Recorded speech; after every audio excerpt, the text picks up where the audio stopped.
مسجد و درگاہ حضرت مستان شاہ ولی قادری رحمۃ اللہ علیہ کے 785ویں عرس مبارک کی مختلف تقریبات مسجد و درگاہ شریف کے احاطے میں عمل میں آئی۔ بعد نماز عشاء مسجد و درگاہ حضرت مستان شاہ ولی قادری رحمۃ اللہ علیہ میں مراسم سندل سجادہ نشین و متولی سید غوث محی الدین عرف پاشا صاحب نے انجام دی۔ اس کے بعد مسجد و درگاہ حضرت مستان شاہ ولی قادری رحمۃ اللہ علیہ میں سجادہ نشین و متولی سید غوث محی الدین کے ذریعے پھولوں کی چادر چڑھانے کے بعد فاتحہ خوانی و تبرک تقسیم کیا گیا۔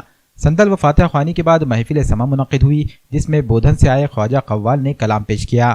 سما سے قبل مسجد و درگاہ حضرت مستان شاہ ولی قادری رحمۃ اللہ علیہ کے کھلے احاطے میں نیاز کا اہتمام کیا گیا۔ مسجد و درگاہ شریف میں کووڈ-19 کی گائیڈ لائنز کا مکمل اہتمام کیا گیا۔ عرس تقاریب میں مریدین و معتقدین و وابستگان نے بڑی تعداد میں شرکت کی۔ ابھی جو تو وہاں پر میں سندل شریف ہوا ہے، اس کے بعد میں فاتحہ خوانی ہوئی ہے، تبرک تقسیم ہوا ہے، اس کے بعد جو تو سما کا اہتمام کیا گیا ہے۔ بودھن سے خواجہ قوال صاحب آئے والے ہیں، ابھی پروگرام ابھی تھوڑی دیر میں شروع ہو جائے گا۔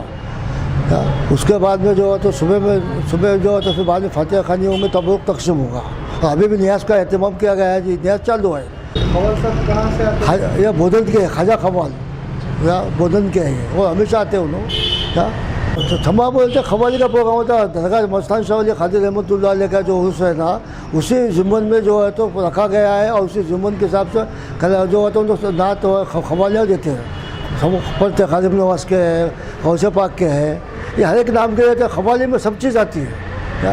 یہ ہمارے پاس 725 سے 7 سال ہے، ہمارے باپ دادا پردادا چلتے آیا ہے۔ میرے پاس تب جو ہے وہ میرے کافی سال ہو چکے ہیں۔